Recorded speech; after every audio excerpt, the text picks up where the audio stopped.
Hello, नमस्कार दोस्तों एक बार फिर से आपका मेरे YouTube चैनल पर स्वागत है। दोस्तों, जैसा कि आप जान रहे हैं कि हम लोग BEE के बारे में पढ़ रहे हैं, यानी बेसिक्स ऑफ इलेक्ट्रिकल इंजीनियरिंग, जो कि डिप्लोमा सेकेंड सेम के जो स्टूडेंट होते हैं, जो सेकेंड सेमेस्टर में पढ़ते हैं, उनके सिलेबस में यह बुक दी गई है। इस बुक से संबंधित जो भी इम्पोर्टेंट डेटा है, इसके बारे में हम लोग डिस्कस कर रहे हैं।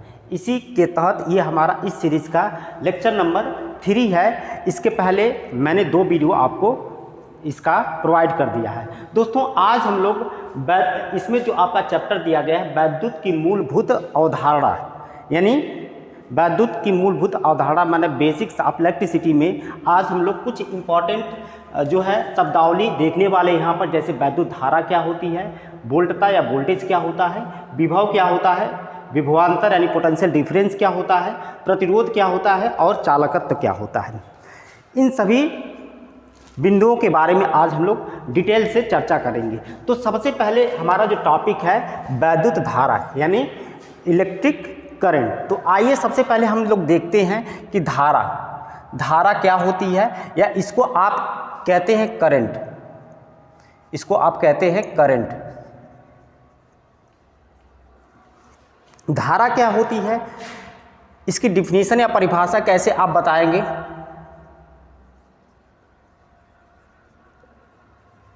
डिफिनीशन क्या बताएंगे? आवेश या इलेक्ट्रॉन के प्रवाह की दर को हम लोग क्या कहते हैं? वैद्युत धारा या इलेक्ट्रिक करंट कहते हैं या करंट कहते हैं। इतनी चीज़ें आपको पता होना चाहिए। दोस्तों, दूसरी बात, इस करंट के बारे में आपको क्या पता होना चाहिए कि जो करंट होता है इसकी यूनिट क्या होती है। यूनिट क्या होती है? इसकी यूनिट जो होती है एम्पियर होती है। यूनिट क्या होती है? एम्पियर। अगली बात, आपको करंट के बारे में पता होना चाहिए कि इसको हम लोग I से क्या करते हैं? प्रदर्शित करते हैं। और I बराबर क्या होता है? dQ/dt होता है, या आप लिख सकते हैं Q/T। ये Q क्या है? इसको हम लोग क्या कहते हैं? चार्ज कहते हैं। और ये T क्या है? इसको हम लोग क्या कहते हैं? टाइम कहते हैं। तो चार्ज की जो यूनिट होती है दोस्तों, वह क्या होती है? कूलम्ब होती है या कूलाम होती है। दूसरी जो टाइम होती है, इसकी यूनिट क्या होती है? सेकेंड होती है। टाइम हम लोग किस में लेते हैं? सेकेंड में।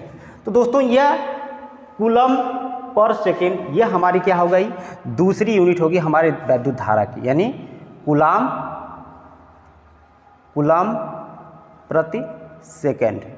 यह हमारे क्या हो गई? वैद्युत धारा की दूसरी यूनिट हो गई। अब यहाँ से हम लोग कुछ और चीज़ें पढ़ने वाले हैं वैद्युत धारा के बारे में। क्योंकि जो धारा होती है, इलेक्ट्रिक करंट होती है दोस्तों, यह 2 तरीके की होती है। कौन कौन सी होती है? आइए हम लोग देखते हैं। जो धारा होती है यह 2 तरीके की होती है। और ये कौन कौन सी होती है? तो धारा को यानी करंट को हम लोग 2 तरीके से क्लासिफाई कर सकते हैं। एक हमारा जो होता है वह डीसी करंट, और दूसरा हमारा क्या होता है? AC current. अब इन दोनों में अंतर क्या है, इसको आपको देखना है। तो समझ लिए, सबसे पहले जो DC करंट होता है, इसका जो सोर्स होता है, सोर्स कहाँ से हमको DC करंट मिलती है? जो हमारे सेल होते हैं, जो हमारी बैटरी होती हैं, या आपके जो हमारे DC जनरेटर होते हैं, DC जनरेटर होते हैं, यहाँ से हमको DC करंट या DC वोल्टेज मिलता है। वहीं पर जो AC जो करंट होती है, इसके सोर्स क्या होते हैं? AC करंट हमें कहाँ से मिलती हैं? जो हमारे AC जनरेटर होते हैं, AC जनरेटर, या दूसरा आपके क्या होते हैं? अल्टरनेटर होते हैं। ये हमारे AC करंट के क्या होते हैं? सोर्स होते हैं। दोस्तों, अब इन दोनों में और क्या अंतर है? दूसरा अंतर मैं बताऊं तो इसमें जो दूसरा अंतर होता है, DC में फ्रीक्वेंसी नहीं होती है। इसमें क्या होती है? फ्रीक्वेंसी 0 होती है, यानी फ्रीक्वेंसी होती ही नहीं है। और AC में जो फ्रीक्वेंसी होती है दोस्तों, वह कितना होती है? फ्रीक्वेंसी कितना होती है, वह लगभग हम लोग मानते हैं 50 हर्ट्ज। और जो 50 हर्ट्ज है यह इंडिया की क्या होती है, स्टैंडर्ड फ्रीक्वेंसी है। भारत की जो है स्टैंडर्ड फ्रीक्वेंसी क्या होती है, 50 हर्ट्ज होती है। इतनी चीज़ें आपको पता होनी चाहिए। अब यह फ्रीक्वेंसी क्या होती है, इसके बारे में अगर मैं आपको एक लाइन में बताऊं तो 1 सेकेंड में जो साइकिल पूरे किए जाते हैं उसकी संख्या को हम लोग क्या कहते हैं, फ्रीक्वेंसी कहते हैं। अब साइकिल क्या होता है, साइकिल का मतलब आप देखे होंगे कि जो हमारी एसी करंट होती है वह कुछ इस नेचर की, इस स्वभाव की होती है।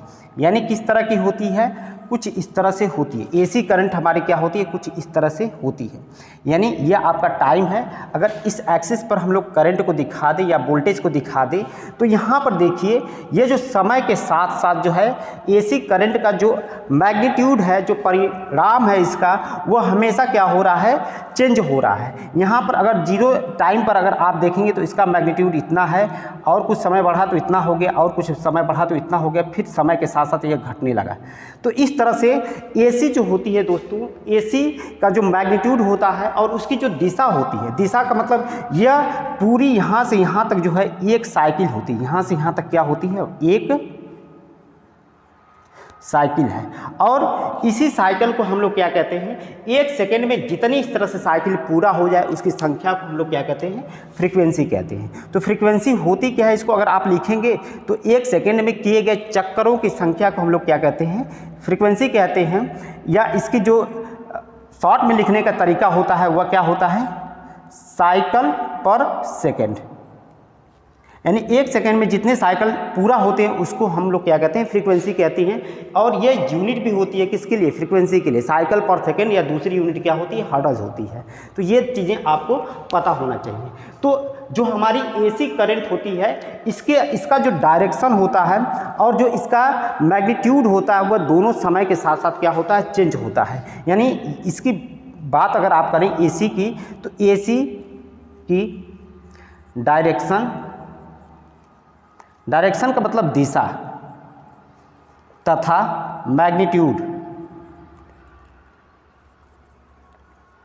मैग्नीट्यूड का मतलब परिमाण, दोनों क्या होते हैं, दोनों समय के साथ साथ चेंज होते हैं। दोनों समय के साथ साथ क्या होते हैं, चेंज होते हैं। परंतु जो डीसी करंट होती है दोस्तों, इसका जो मैग्नीट्यूड और जो दिशा होती है यह क्या होती है, कांस्टेंट होती है। डीसी करंट कुछ आपकी इस नेचर की होती है। यह अगर आपका समय है और यहाँ पर हमने करंट ले लिया और ये करंट कैसी है, डीसी है। तो जो डीसी करंट है इसका जो दिशा है, दिशा का मतलब देखिए ये एक ही दिशा में कंटिन्यूअस, एक ही सीधी लाइन एक ही दिशा में ये क्या होती है, फ्लो करती है। और दूसरा इसका मैग्नीट्यूड जो होता है वो हर जगह हर समय क्या है, समान होता है। तो जो हमारी डीसी करंट होती है यह कुछ इस नेचर की होती है, और जो एसी करंट होती है उसकी जो दिशा होती है, ये देखिए यह पॉजिटिव हाफ साइकिल है, पॉजिटिव हाफ साइकिल, और इधर क्या है, नेगेटिव हाफ साइकिल। यह पूरे एक पॉजिटिव और एक नेगेटिव हाफ साइकिल को एक साइकिल होता है दोनों मिलाकर। तो इसलिए पॉजिटिव हाफ साइकिल में इसकी एक तरफ दिशा होती है और नेगेटिव हाफ साइकिल में इसकी दिशा दूसरी तरफ होती है। तो इसलिए इसकी दिशा हमेशा क्या होती है, चेंज होती रहती है। यह हर समय क्या होता है, अपनी दिशा को परिवर्तित करते रहता है। कौन, एसी करंट। इसलिए इसको हम लोग क्या कहते हैं, अल्टरनेटिंग नेचर की करंट भी कहते हैं। अल्टरनेट का मतलब इसका मान क्या हो, हर समय चेंज होता हो। तो ये हमारी एसी करंट होती है दोस्तों। अब ये जो डीसी करंट होती है इसका प्रयोग हम लोग यूज़ कहाँ करते हैं, अगर यूज़ की बात करें, यूज़ हम लोग कहाँ करते हैं, तो यूज़ डीसी करंट का हम लोग बैटरी चार्जिंग में करते हैं, बैटरी चार्जिंग में करते हैं, इलेक्ट्रोप्लेटिंग में करते हैं, इलेक्ट्रोप्लेटिंग में करते हैं। और कहाँ करते भाई, जो डीसी हमारे मोटर होते हैं उनको चलाने के लिए करते हैं। जो हमारे डीसी मोटर होते हैं इनको हम लोग चलाने के लिए ये डीसी करंट या डीसी वोल्टेज की हमें आवश्यकता पड़ती है। तो इसका यूज़ हम लोग इन जगहों पर करते हैं। वहीं पर जो एसी करंट होती है, एसी करंट का प्रयोग हम लोग हर जगह लगभग में करते हैं। जैसे आपके घर पर जितने भी इक्विपमेंट लगे होते हैं वह सभी के सभी एसी पर काम करते हैं। जैसे आपके घर का फ़ैन हो गया, है ना, कूलर हो गया, एसी हो गया, गीज़र हो गया, या कोई मोटर है आपके घर पर, वो सभी के सभी आपके क्या होते हैं, एसी पर काम करते हैं। तो जितने भी हमारे डोमेस्टिक अप्लायंस होते हैं, जो डोमेस्टिक उपकरण होते हैं, सभी के सभी क्या होते हैं, एसी पर काम करते हैं। यानी जो भी हमारे डोमेस्टिक इक्विपमेंट होते हैं, डोमेस्टिक इक्विपमेंट होते हैं, वह सभी के सभी किस पर काम करते हैं, एसी पर काम करते हैं। तो इतनी चीज़ें आपको किसके बारे में पता होना चाहिए, डीसी और एसी। आप एक चीज़ और यहाँ से लिखना हो तो लिख सकते हैं कि जो एसी होती है इसको हम लोग क्या कहते हैं, अल्टरनेटिंग करंट कहते हैं, और जो डीसी होती है इसको हम लोग क्या कहते हैं, डायरेक्ट करंट कहते हैं, डायरेक्ट करंट कहते हैं। तो डायरेक्ट करंट का मतलब क्या होता है, दिष्ट धारा, इसको हिंदी में क्या कहते हैं, दिष्ट धारा, और इसको हम लोग क्या कहते हैं, प्रत्यावर्ती धारा।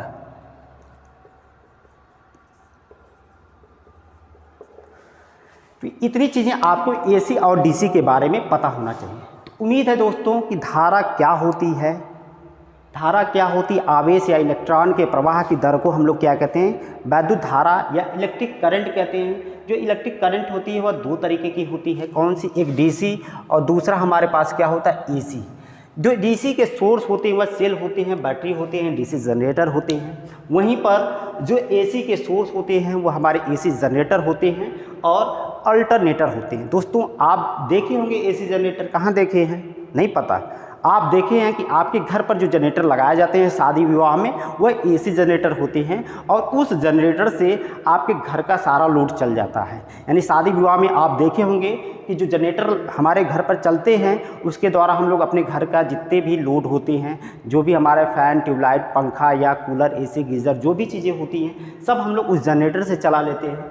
उसी को हम लोग एसी जनरेटर कहते हैं। और इसी का जब बड़ा रूप हो जाए, थोड़ा बड़ा रूप हो जाए, तो उसको हम लोग क्या कहते हैं, अल्टरनेटर कहते हैं। अल्टरनेटर समांतर जो हमारे पावर हाउस होते हैं, जो जनरेटिंग स्टेशन होते हैं, वहाँ पर अल्टरनेटर का प्रयोग किया जाता है। दोनों में बहुत विशेष कुछ अंतर नहीं होता है, बस उनके कंस्ट्रक्शन और डिज़ाइन में अंतर होता है, बाकी दोनों का वर्किंग प्रिंसिपल क्या होता है, समान होता है। तो उम्मीद है दोस्तों कि धारा क्या होती है यह आपको पता लगा होगा। अब हम लोग देखेंगे, नेक्स्ट हमारा टॉपिक है वोल्टता, यानी वोल्टेज क्या होता है। तो आइए इसको हम लोग आगे जो हमारा वोल्टता है इसके बारे में पढ़ते हैं। इसका आप स्क्रीनशॉट ले लीजिए, अगर आपको लिखना हो तो आप लिख भी सकते हैं। अब हमारा जो नेक्स्ट टॉपिक है जिसको हम लोग क्या कहते हैं, वोल्टेज।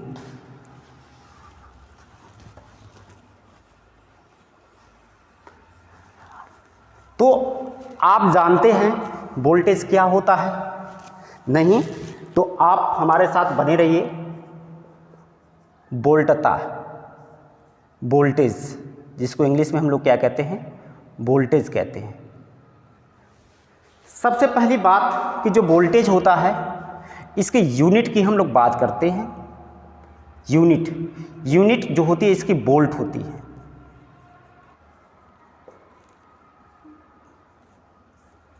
तो दोस्तों अब ये वोल्टेज या वोल्टता क्या होता है इसके बारे में हमको समझना है। तो आइए हम लोग इसके बारे में देखते हैं। दोस्तों जैसा कि आप जानते हैं कि आपके घर पर जो सप्लाई आती है उस सप्लाई की कुछ निश्चित रेंज होती है, यानी वो जो सप्लाई आपके घर पर आती है किस रेंज की होती है यह आपको पता होना चाहिए। तो यह समांतर 220 वोल्ट से लेकर क्या होती है, 440 वोल्ट तक होती है। ये आपके घर के लिए बात की जा रही है, 220 वोल्ट से लेकर 440 वोल्ट तक। तो सामान्यतः ये 220 वोल्ट होता है। यह क्या होता है, इसमें हमारी जो होती है एक फेज होता है, एक फेज की लाइन होती है और एक क्या होती है, न्यूट्रल की लाइन होती है। और इन दोनों के बीच का जो वोल्टेज होता है उसी को हम लोग लगभग 220 वोल्ट मानते हैं। यानी ये जो वोल्टेज होता है 220 वोल्ट, इसको हम लोग एक और नाम देते हैं क्या, कि इसको हम लोग क्या कहते हैं, फेज वोल्टेज। सॉरी, इसको हम लोग क्या कहते हैं, फेज वोल्टेज कहते हैं। इसको हम लोग क्या कहते हैं, फेज वोल्टेज। यानी एक फेज और एक न्यूट्रल के बीच का जो वोल्टेज होता है उसको हम लोग क्या कहते हैं, फेज वोल्टेज। और जो यह 440 वोल्ट होता है दोस्तों, यह समांतर 3 फेज की वोल्टेज होती है। कौन कौन सी, एक आर फेज की, दूसरा वाई फेज की और तीसरा बी फेज की। यानी इन तीनों फेज की जो वोल्टेज होती है उसको हम लोग कितना मानते हैं, 440 वोल्ट। और इसको हम लोग क्या कहते हैं, लाइन वोल्टेज कहते हैं। इसको हम लोग क्या कहते हैं, लाइन वोल्टेज कहते हैं।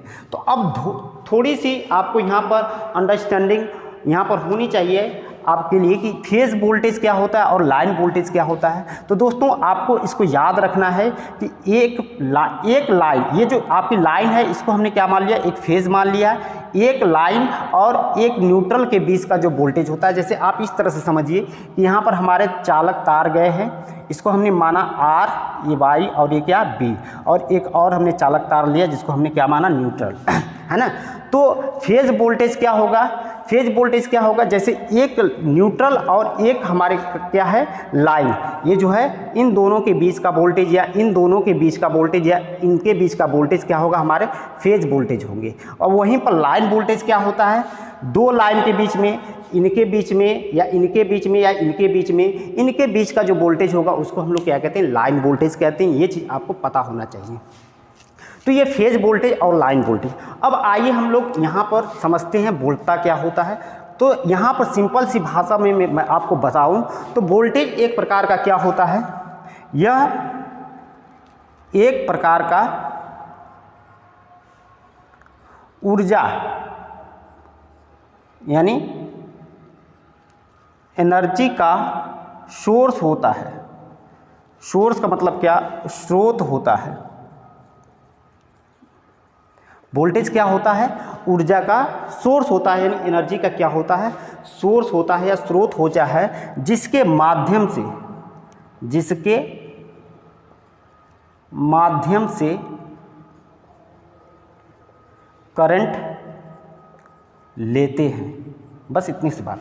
वोल्टेज एक प्रकार का एनर्जी का स्रोत होता है जिसके माध्यम से हम लोग क्या लेते हैं, करंट लेते हैं। अगर वोल्टेज ही नहीं रहेगा तो आप करंट की गणना नहीं कर सकते या करंट की वैल्यू को आप फाइंड नहीं कर सकते। कहने का मतलब यह है कि अगर आपके घर पर सप्लाई नहीं आ रही है तो कोई वोल्टेज नहीं है तो आपके घर का कोई भी इक्विपमेंट काम नहीं करने वाला है। यानी तो यहाँ पर आपका वोल्टेज में सीधे सी भाषा में आपको समझना है कि यहाँ पर मान लीजिए कोई हमारे पास बैटरी है, यह बैटरी है। बैटरी के दो टर्मिनल होते हैं, आप जानते हैं, एक प्लस होता है, दूसरा क्या है, माइनस है।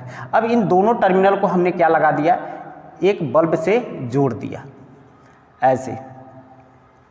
और ये बैटरी कितने वोल्ट की है, 12 वोल्ट की हमारे पास बैटरी है। अब बताइए, अगर बैटरी चार्ज रहेगी तभी इसके द्वारा हम लोग बल्ब को या किसी और इक्विपमेंट को हम लोग चला सकते हैं। तो यानी जब ये चार्ज रहेगी तो इसमें एनर्जी स्टोर रहेगी, ऊर्जा संचित रहेगी, और ये डिस्चार्ज हो जाएगी तो यहाँ पर कोई एनर्जी स्टोर नहीं होगी। और जब बैटरी डिस्चार्ज हो गई तो उससे हम कोई भी कार्य नहीं ले सकते। इसलिए दोस्तों आपको याद क्या रखना है कि वोल्टेज ऊर्जा यानी एनर्जी का स्रोत होता है जिसके माध्यम से हम लोग करंट लेते हैं। अगर वोल्टेज ही नहीं रहेगा तो करंट हम लोग कहीं भी ले नहीं सकते। तो अब जो इस करंट का मान होता है दोस्तों, वह सर्किट के रजिस्टेंस पर निर्भर करता है। करंट का मान सर्किट यानी परिपथ के रजिस्टेंस पर निर्भर करता है। तो इतनी चीज़ें आपको किसके बारे में पता होना चाहिए, वोल्टेज के बारे में। यानी वोल्टेज की यूनिट क्या होती है, वोल्ट होती है। रेंज क्या होता है, 220 वोल्ट से 440 वोल्ट। और ये जो वोल्टेज होता है ये लिखा किसके लिए गया है, यह हमारे जो डोमेस्टिक कंज्यूमर होते हैं, डोमेस्टिक हमारे जो कंज्यूमर होते हैं, यानी जो डोमेस्टिक कंज्यूमर का मतलब घरेलू उपभोक्ता, जो घरेलू उपभोक्ता होते हैं उनके लिए यह वोल्टेज हमारी आती है 220 वोल्ट और 440 वोल्ट। इससे अधिक हमारी बहुत सारी वोल्टेज होती हैं जिसको स्टैंडर्ड वोल्टेज कहते हैं हम लोग, जैसे 220 वोल्ट या 440 वोल्ट, या आप कह सकते हैं कि 660 वोल्ट, या उसके बाद 1.1 किलो वोल्ट आता है, फिर 3.3 किलो वोल्ट आता है, फिर 11 माने 11 kilo volt, 33 kilo volt, 66 kilo volt, 132 kilo volt, 220 kilo volt, 400 kilo volt, 765 kilo volt और अभी जो 1200 किलो वोल्ट की लाइन पर काम हो रहा है। तो अलग अलग रेंज की हमारी वोल्टेज होती हैं, लेकिन तो जो हम यूज़ में लाते हैं, जिस वोल्टेज की हमें आवश्यकता पड़ती है वह 220 वोल्ट या 440 वोल्ट की होती है। ये जो 440 वोल्ट की वोल्टता होती है दोस्तों, यह किसके लिए काम में लाई जाती है? यह 3 फेज सिस्टम के लिए काम में लाई जाती है, यानी 3 फेज सिस्टम में काम में। तो 3 फेज सिस्टम का मतलब क्या है? ऐसे इलेक्ट्रिकल इक्विपमेंट जो 3 फेज की सप्लाई से चलते हों वो 3 फेज सिस्टम के अंतर्गत आते हैं। जैसे 3 फेज का हमारे पास कोई मोटर है, 3 फेज का इंडक्शन मोटर, 3 फेज का सिंक्रोनस मोटर, या 3 फेज से चलने वाली कोई मशीन है, या 3 फेज का ट्रांसफार्मर है। इन जगहों पर हम लोग ये 440 वोल्ट की सप्लाई का प्रयोग करते हैं। तो उम्मीद है दोस्तों कि वोल्टता क्या होता है, इससे जो भी जुड़ी बातें हैं मैंने थोड़ा थोड़ा करके आपको बताया। बाकी वोल्टेज का एक विस्तृत अध्ययन करना है तो आगे हम लोग इसका करेंगे, इसका क्लासिफिकेशन देखेंगे, परंतु अभी के टाइम में आपको इतना ही जानना पर्याप्त है। अब आइए हम लोग देखते हैं कि विभव क्या होता है। विभव, जिसको हम लोग क्या कहते हैं? पोटेंशियल। अब विभव क्या होता है तो आपको मैं बताना चाहूँगा। सबसे पहले आप हेडिंग डाल लीजिए विभव, जिसको हम लोग क्या कहते हैं? पोटेंशियल कहते हैं। अब इसकी एक डिफिनीशन है, परिभाषा है, जिसको मैं आपको बताना चाहूँगा। अगर दोस्तों अगर मैं कहूँ कि कोई पॉजिटिव चार्ज है और कहाँ ये रखा गया है? अनंत पर, यानी इनफाइनाइट। कहाँ रखा गया है? अनंत पर रखा गया है, यह अनंत पर रखा गया है। और इस पॉजिटिव चार्ज को हमको कहीं किसी बिंदु, यहाँ पर मान लीजिए कोई दूसरा बिंदु या कोई पॉइंट P है, यहाँ तक लाना है। तो लाने, यहाँ से इसको यहाँ तक लाने के लिए हमको क्या करना पड़ेगा? कार्य करना पड़ेगा, कार्य करना पड़ेगा। सही बात है भाई, ऐसे तो आ नहीं पाएगा ये जो है। तो अब इसकी डिफिनीशन जो होती है, इसकी डिफिनीशन क्या कहती है कि एकांक आवेश को, एकांक आवेश, आवेश का मतलब यही जो चार्ज आपको यहाँ पर दिख रहा है, आवेश को अनंत से किसी बिंदु तक लाने में किए गए कार्य को विभव कहते हैं। किए गए कार्य को हम लोग क्या कहते हैं? विभव कहते हैं। सबसे मज़ेदार बात यह है कि विभव जो होता है यह भी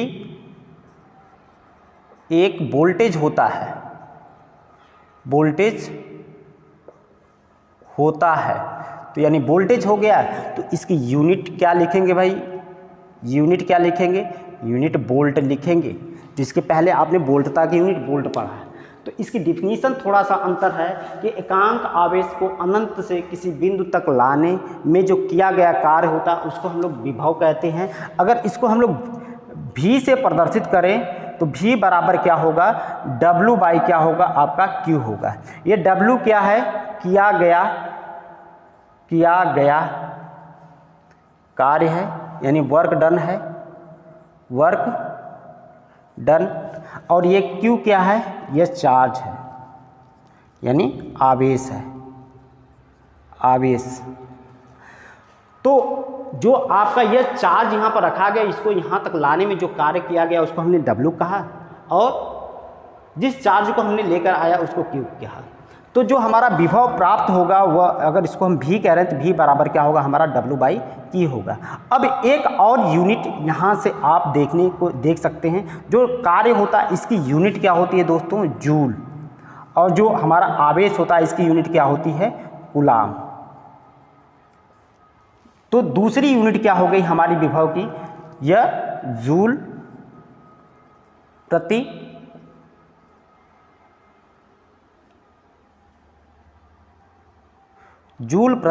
कूलम। तो यह विभव की 2 यूनिट आपको ध्यान में रखना है। क्या? पहली यूनिट वोल्ट और दूसरी जूल पर कूलम, यानी जो हमारा किया गया कार्य होता है इसको हम लोग जूल में मेजर करेंगे, और जो चार्ज होता है इसकी यूनिट क्या होती है, कूलम। तो जूल पर कूलम ये हमारे क्या हो गई, विभव की दूसरी यूनिट हो गई। तो उम्मीद है कि विभव क्या होता है इसकी छोटी सी डिफिनीशन है, आपको ध्यान में रखना है कि एकांक चार्ज को, एकांक मतलब किसी अकेले चार्ज जो इनफाइनाइट पर रखा गया है वहाँ से उसको किसी बिंदु तक हमको लाना पड़ रहा है, तो अनंत से किसी बिंदु तक लाने में जो हम लोग कार्य करते हैं उसी को हम लोग क्या कहते हैं, विभव या पोटेंशियल कहते हैं। यूनिट क्या होती है भाई, यूनिट जो होती है वह वोल्ट होती है, और दूसरा हमारा जूल पर कूलम या दूसरी यूनिट आपको ध्यान में रखना है। तो अब आइए हम लोग देखते हैं कि विभवांतर क्या होता है, यानी विभव का अंतर क्या होता है जिसको हम लोग कहते हैं विभवांतर। तो अगली हेडिंग हमारे लिए पड़ेगी विभवांतर। विभवांतर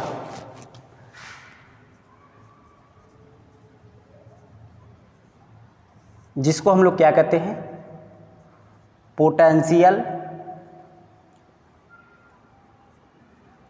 डिफरेंस कहते हैं। सबसे पहली बात कि इसकी यूनिट क्या होती है भाई, यूनिट जो होती है वोल्ट होती है, और क्या होती है दूसरी यूनिट, इसके पहले मैंने बताया वोल्ट या जूल प्रति कूलम। तो एक यूनिट वोल्ट, दूसरी यूनिट जूल प्रति कूलम कह सकते हैं। तो विभवांतर की जो यूनिट है वह आप सामान्य रूप से क्या मानेंगे, वोल्ट मानेंगे, या जूल प्रति कूलम भी आप मान सकते हैं। तो विभवांतर क्या होता है, सबसे पहली बात कि इसकी डिफिनीशन में अगर आप देखेंगे तो दो बिंदुओं के विभव के अंतर को क्या कहते हैं, हम लोग विभवांतर कहते हैं। दो बिंदुओं में विभव का अंतर, ऐसे कह लीजिए दो बिंदुओं में या दो बिंदुओं के विभव का अंतर या दो बिंदुओं में विभव का अंतर को हम लोग क्या कहते हैं, विभवांतर कहते हैं। अब इसको हम लोग कैसे पता करें कि विभवांतर हम लोग कैसे ज्ञात कर सकते हैं। मान लीजिए दोस्तों यहाँ पर कोई हमारा आर ओम का रजिस्टेंस है, और इस यहाँ पर एक पॉइंट ए है और यहाँ पर दूसरा पॉइंट क्या है, बी है, और इस आर ओम के रजिस्टेंस में जो करंट बह रही है वो आई है ना। तो यहाँ पर ए बिंदु पर हमारा विभव भी ए हमने मान लिया, और बी बिंदु पर जो विभव है उसको भी मान लिया। तो विभवांतर क्या होगा, यहाँ का जो वोल्टेज होगा और यहाँ का जो वोल्टेज होगा, इसी के अंतर को हम लोग क्या कहते हैं, विभवांतर कहते हैं। और जो करंट बहती है, जब मैं आपको करंट के बारे में बता रहा था तो उसमें बताया था कि जो करंट बहती है वो हमेशा हायर पोटेंशियल से लोअर पोटेंशियल की तरफ बहती है, यानी उच्च विभव से निम्न विभव की तरफ बहती है। तो अगर हमको विभवांतर यहाँ पर लिखना हो, विभवांतर अगर हमें लिखना हो तो विभवांतर कैसे लिखेंगे, वी ए बी बराबर V A minus V B, यानी यहाँ का वोल्टेज और यहाँ का वोल्टेज, यही क्या होता है दोस्तों, हमारा क्या होता है, विभवांतर होता है। दो बिंदुओं के बीच में जो विभव का अंतर होता है उसको हम लोग क्या कहते हैं, विभवांतर कहते हैं। तो ये चीज़ आपको पता होना चाहिए। तो यहाँ से इतनी चीज़ें आपको क्लियर हो गई होगी। अब हम लोग देखते हैं नेक्स्ट हमारा जो टॉपिक है, प्रतिरोध। प्रतिरोध क्या होता है इसके बारे में मैं आपको कल भी बताया था, फिर आज मैं बताना चाहूँगा प्रतिरोध क्या होता है। क्योंकि आप जानते हैं कि हमारे जो सर्किट के एलिमेंट होते हैं, यानी जो सर्किट एलिमेंट होते हैं, सर्किट एलिमेंट होते हैं, कौन कौन से होते हैं, रजिस्टेंस होता है, इंडक्टेंस होता है और कैपेसिटेंस होते हैं, इनको हम लोग सर्किट एलिमेंट कहते हैं। तो यहीं पर जो रजिस्टेंस होता है इसी को हम लोग क्या कहते हैं, प्रतिरोध कहते हैं। प्रतिरोध यानी रजिस्टेंस। अब दोस्तों ये जो रजिस्टेंस होता है इसके बारे में आपको देखना है। तो इसके बारे में क्या देखना है कि किसी पदार्थ का वह गुण, किसी पदार्थ का वह गुण जो उस पदार्थ में धारा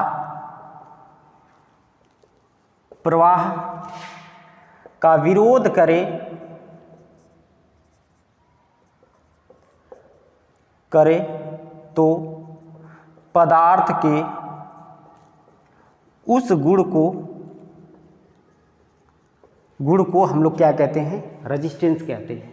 यानी किसी पदार्थ का वह गुण जो उस पदार्थ में धारा के प्रवाह का विरोध करे तो पदार्थ के उस गुण को हम लोग क्या कहते हैं, प्रतिरोध कहते हैं या रेजिस्टेंस कहते हैं।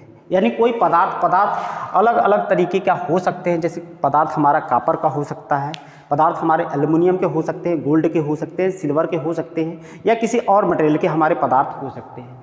तो उस पदार्थ में जो धारा हम लोग प्रवाहित करें तो धारा के प्रवाह में जो विरोध पैदा करता है उसको हम लोग क्या कहते हैं, प्रतिरोध। इसको आप ऐसे भी समझिए कि जैसे अगर आप कोई यह झील है, कोई नहर झील है, अगर इसको आप झील या कोई तालाब मान ले रहे हैं और इस झील से अगर आप कहीं पानी नहर के द्वारा यहाँ तक लेकर आ रहे हैं, यह कोई फील्ड है, कोई मैदान है, तो अब बताइए यहाँ इस झील से मान लीजिए कि 1000 लीटर आपने पानी निकाला, तो ये टोटल का टोटल पानी क्या इस मैदान तक चला आएगा? कहेंगे हाँ बिल्कुल चला आएगा। हाँ, तो ये 1000 लीटर जो पानी हमने यहाँ से निकाला यहाँ पर आ तो जाएगा, लेकिन तो ये 1000 लीटर जो पानी यहाँ पर आएगा उसकी एग्जैक्ट मात्रा उतनी नहीं होगी। कुछ न कुछ पानी जो होगा ये जो हमारी नहर है इसमें रुक जाएगा। इसमें क्या हो जाएगा, रुक जाएगा। कुछ पानी इस नहर का जो इनर सरफेस है यहाँ पर रुक जाएगा, कुछ इस नहर में जो गड्ढे बने हुए उसमें रुक जाएगा। यानी 1000 लीटर हमने पानी लिया तो यहाँ पर 100% पानी नहीं आने वाला है, कुछ पानी आपका कम हो जाएगा। और ये पानी कितना कम होगा वह इस बात पर डिपेंड करता है कि जो हमारी नहर है इसकी कंडीशन क्या है, किस कंडीशन में हमारी नहर। ये ज़्यादा उबड़ खाबड़ है तो इसमें ज़्यादा पानी रुकेगा और कम पानी इधर जाएगा। अगर ये लगभग समतल है तो मैक्सिमम पानी इधर आएगा। तो इस नहर के कंडीशन पर हमारे पानी की मात्रा निर्भर करने वाली है। वहीं पर सेम इसी तरह से जो प्रतिरोध होता है दोस्तों, प्रतिरोध भी धारा के प्रवाह में विरोध पैदा करता है और कितना धारा जाएगी यह प्रतिरोध पर निर्भर करता है। अगर प्रतिरोध अधिक है तो जो धारा होती है उसका मान क्या होगा, कम होगा। उसका मान क्या होगा, कम होगा, क्योंकि ये जो धारा होती है यह प्रतिरोध के इन्वर्सली प्रोपोर्शनल होती है। तो इतनी बातें आपको समझ में आई होगी। तो प्रतिरोध क्या होता है, किसी पदार्थ का वह गुण जो उस पदार्थ में धारा के प्रवाह का विरोध करे तो पदार्थ के उस गुण को हम लोग क्या कहते हैं, प्रतिरोध कहते हैं। अब इसकी यूनिट अगर हम लोग बात करें, यूनिट की बात करें तो यूनिट क्या होता है, ओम्स होता है, ओम होता है। यूनिट क्या होता है, ओम होता है। ये दूसरी बात आपको ध्यान में रखना है। अब ये प्रतिरोध बहुत बड़ा अपना टॉपिक होता है। इसी प्रतिरोध को हम लोग क्या करते हैं, श्रेणी में जोड़ते हैं, प्रतिरोध को समांतर में जोड़ते हैं। प्रतिरोध का मिक्स संयोजन हमको पढ़ना होता है और इसी प्रतिरोध पर हम लोग प्रतिरोध पर ताप का क्या प्रभाव पड़ता है इसको भी हमको पढ़ना होता है। तो अलग अलग इसकी प्रतिरोध की कंडीशन होती है। आज हम लोग बस इतना ही प्रतिरोध के बारे में देखेंगे, आगे प्रतिरोध के बारे में और डिटेल से हम लोग चर्चा करेंगे। अब दोस्तों यहाँ पर हमारा नेक्स्ट जो टॉपिक है जिसको हम लोग कहते हैं चालकत्व यानी कंडक्टेंस। तो जो प्रतिरोध होता है यानी चालकत्व, जिसको हम लोग क्या कहते हैं, कंडक्टेंस। तो कंडक्टेंस को हम लोग समांतर जी, कैपिटल जी से हम लोग क्या करते हैं, प्रदर्शित करते हैं। इसकी यूनिट क्या होती है, महो या सीमेंस। महो या सीमेंस होती है इसकी यूनिट। दूसरी बात, जो चालकता होता है इसको जी से, कैपिटल जी से प्रदर्शित करते हैं और यह रजिस्टेंस का क्या होता है, उल्टा होता है। रजिस्टेंस का क्या होता है, उल्टा होता है। तो यहाँ पर रजिस्टेंस की यूनिट आपने क्या बताया था, 1/ओम बताया था और ओम का सिंबल ये होता है, तो इसी को ओम इनवर्स भी लिख सकते हैं। तो एक और यूनिट लिख सकते हैं क्या आप, जो है ओम इनवर्स। ऐसे हमारा क्या होगा, चालकता की 3 यूनिट हो गई, महो, सीमेंस या ओम इनवर्स होता है। अब ये जो चालकता होता है किसी पदार्थ का वह गुण जो उस पदार्थ में धारा प्रवाह में सुगमता प्रदान करे, कठिनाई नहीं प्रदान करे। कठिनाई कौन करता है, प्रतिरोध करता है। सुगमता प्रदान करे यानी जितना कंडक्टेंस यानी चालकता का मान अधिक होगा, प्रतिरोध में उतनी आसानी से क्या होगी, धारा प्रवाहित होगी, क्योंकि यह रेजिस्टेंस का उल्टा होता है। तो इसका मान जितना कम होगा, रेजिस्टेंस का मान जितना कम होगा, आपका कंडक्टेंस का मान क्या होगा, यानी चालकता का मान उतना अधिक होगा। उम्मीद है दोस्तों कि प्रतिरोध क्या होता है और चालकता क्या होता है, कंडक्टेंस क्या होता है, यह आपको समझ में आया होगा। तो आज के लिए इतना ही। मैंने आपको बताया इलेक्ट्रिक करंट क्या होती है, दो तरीके की करंट मैंने बताया, एसी और डीसी के बारे में बताया। फिर वोल्टेज क्या होता है, एक प्रकार का सोर्स होता है जिसके माध्यम से हम लोग करंट लेते हैं और उस करंट का मान इस रेजिस्टेंस पर निर्भर करता है। करंट का मान जितना अधिक होगा, रेजिस्टेंस उतना कम होगा। तीसरी बात मैंने विभव के बारे में बताया। विभव क्या होता है, एकांक आवेश को अनंत से किसी बिंदु तक लाने में किए गए कार्य को हम लोग विभव कहते हैं। अगली बात मैंने विभवांतर के बारे में बताया, यानी दो बिंदुओं के बीच के विभव के अंतर को हम लोग क्या कहते हैं, विभवांतर यानी पोटेंशियल डिफरेंस कहते हैं। यूनिट क्या होता है, वोल्ट होता है।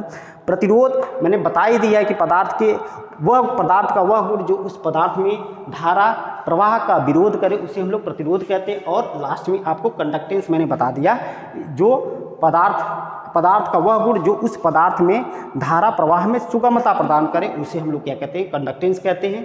कैपिटल जी से प्रदर्शित करते हैं। यूनिट महो या सीमेंस या ओम इनवर्स होती है ये चीज़ें। उम्मीद है दोस्तों आप वीडियो पूरा देखे होंगे। अगर फिर भी कोई डाउट अगर आपको समझ में आए तो आप कमेंट बॉक्स में ज़रूर पूछिएगा। वीडियो देखने के लिए आपका बहुत बहुत धन्यवाद। Thank you.